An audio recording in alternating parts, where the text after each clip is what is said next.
So I have been navigating confidence and self-doubt these past few weeks. I feel like I'm about to level up. I'm about to shift into a completely new era with new possibilities, new opportunities, new challenges, new people. It's everything I ever asked for. I'm working on it really hard. Even now, when I'm still in the in-between phase, it presents challenges that are difficult. And one of the journaling prompts, because I've been spending more time in the silence, I've been praying, meditating more, journaling more. One of the prompts that have been helping me to navigate my thoughts and shift them into a trajectory that is needed for me to move forward intentionally is: how would I handle this situation if I had no history of past mistakes? How would I carry myself if my mind never documented this failure? If I never knew this information ever existed? If I never knew people could cheat? If I never knew people could lie to me? If I never knew that I'm not always winning? How would I show up to places? How would my self-talk look like, And it was an interesting thought. I kind of resonated with it quickly when I just saw it.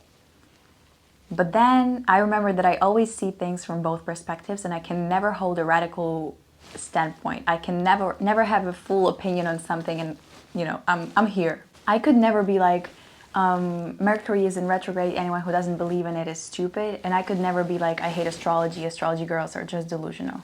I get you both. Let's just sit and observe here and simplify life. That's kind of how I am. I feel like the only radical opinion that I will always stand by, that I will always be not in the middle, not on one or the other side. This is the only right truth.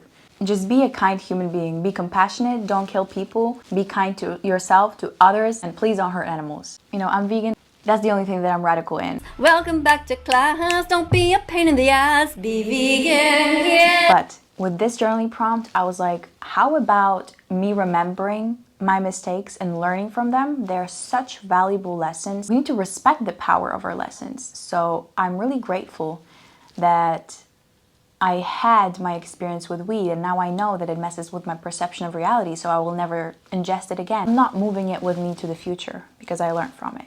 So that's a powerful mistake. That's a powerful lesson. That's a powerful failure, That's history that I want to bring with me. That's something that helps me move forward. The other side of the coin, I don't want to remember that people can cheat.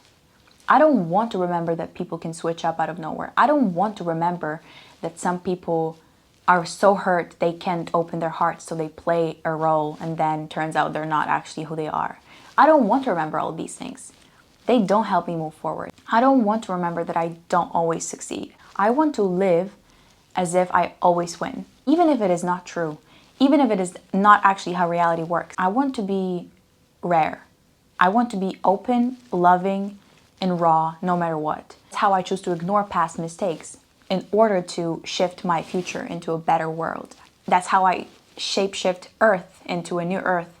We need a loving planet. We need a loving world. So ignoring past mistakes, not ignoring, acknowledging them, but acting as if they never changed our mindset. They never affected how we actually believed in ourselves or the future of society. Sometimes remembering that you got rejected messes with your perception of yourself. As a model, I definitely know this. Sometimes it can be like, maybe I'm not built for this.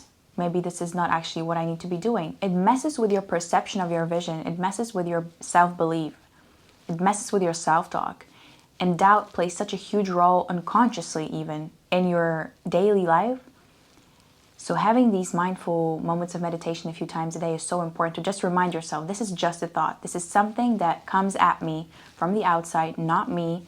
Some kind of a past issue that is trying to protect me from making a mistake, from getting rejected again, because we noted it as something hurtful and something destructive and something that kind of makes us go off track.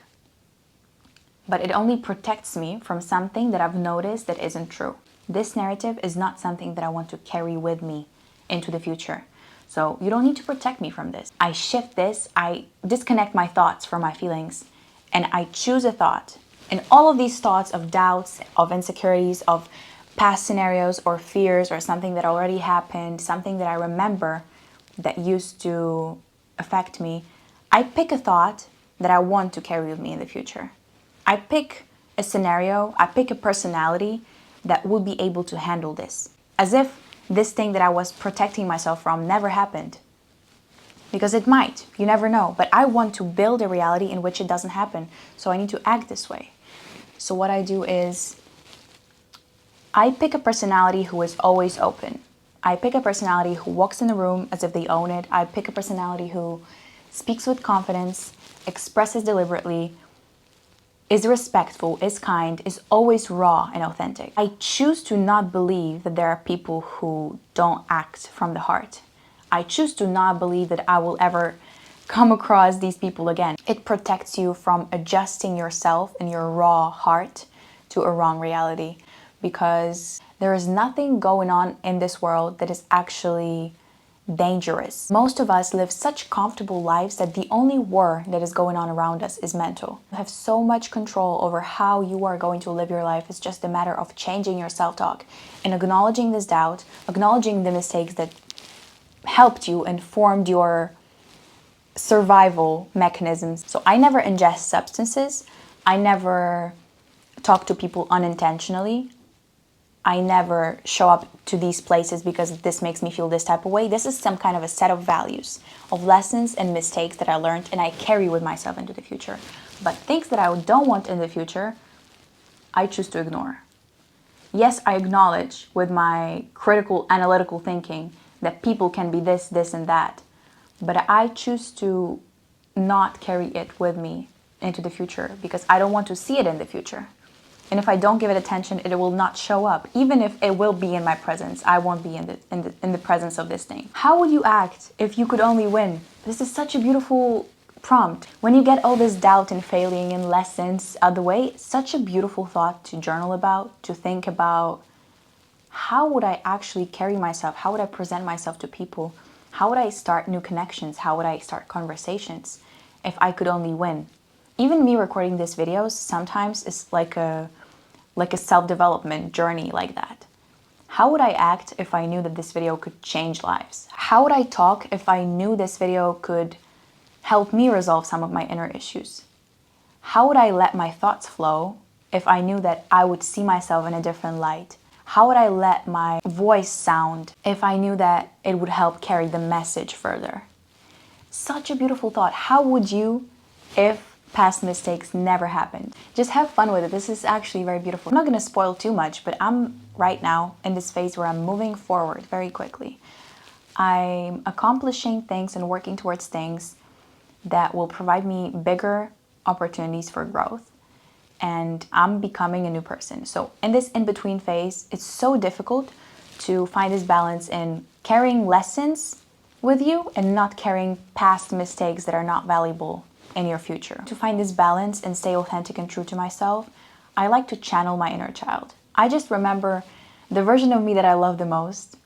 Sorry, all the past and future versions of me, but the little 6-year-old Lisa was so unapologetic in her expression, was so confident, was so Kanye. She just didn't give a fuck. She just talked. She just painted. She just wrote. I wrote my first poem when I was 4, just learned how to hold a pencil, probably like this. And I have this piece of paper somewhere in my grandma's house in Ukraine, like an old yellow piece of paper. I was 5, okay, maybe I was 5. I just learned the alphabet somehow, and I just learned to like write and I don't know how they did it so fast with me. Every letter was mirrored, every letter was reversed. So I wrote something, it was like a 4-line letter about the sun and the flowers and the wind and how something is shining from the window and the grass is na na na na na. It was simple, but I just remember how confident I was in presenting anything that I do, anything that I make to the world. I just got things out of my system. I expressed because I needed it, not because I wanted to be seen. I expressed to everyone. I didn't just express it and hold it in my room, hold it in myself, hold it in my space. I was so courageous and brave. I didn't even have to fake it. I didn't have to fake it till I make it. I just made it happen. No matter what the reaction was, even if I was silenced, you know, such a beautiful person. I just love that I still have it within me, and I just know that I can channel it no matter what, no matter where I am, where I go. I can always channel this winner. That's something that we all need to do, and I feel like if you don't have history of wins like that, if you don't have history of loving yourself, it really helps to channel this energy in people who you see these traits in. So for example, Rihanna said, On the days when you don't feel powerful, on the days when you don't feel confident, when the only thing you can hear in your mind is no one loves me, I don't deserve this, you need to pretend. Just pretend as if you are walking into the room and everyone looks at you because you have this radiant energy, this aura. I hate that we ruined this word. We ruined every word. Now we ruined demure. We ruined aura and demure. Can we please stop? But you have this powerful aura. Even when you don't feel like it, fake it, and it will somehow form this energy around you, you know? Oh, one more thing. Besides this journaling prompt that has been really helping me shapeshift into a new era and leave past versions of me, past feelings and past narratives behind, and change my self-talk, because self-talk forms your feeling. Thoughts and feelings are connected. You need to disconnect them, pick a thought to perform a better feeling, you know? So what has been really helping me is meditating. And this meditation technique is kind of to help me breathe in the emotions that I want and breathe out the emotions that I don't want to feel. So notice an emotion that you're feeling right now. It can be being unfocused or bored or frustrated, whatever it is right now. You place your hand on your heart and you feel it deeply, this emotion that you're feeling right now. You can close your eyes, perform it in a meditative state, doesn't matter. And now you're trying to pick an emotion that you want to feel. So for example, you want to feel relieved or peaceful. And you envision this feeling as a color.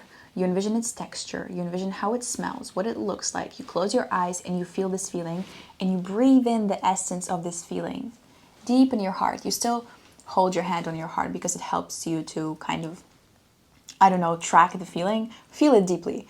So you envision as you breathe in this texture and feeling and the temperature of it and the color, you visualize everything, and you breathe out the feeling of the past because it's no longer in you. You breathe out the confusion, the frustration, the boredom.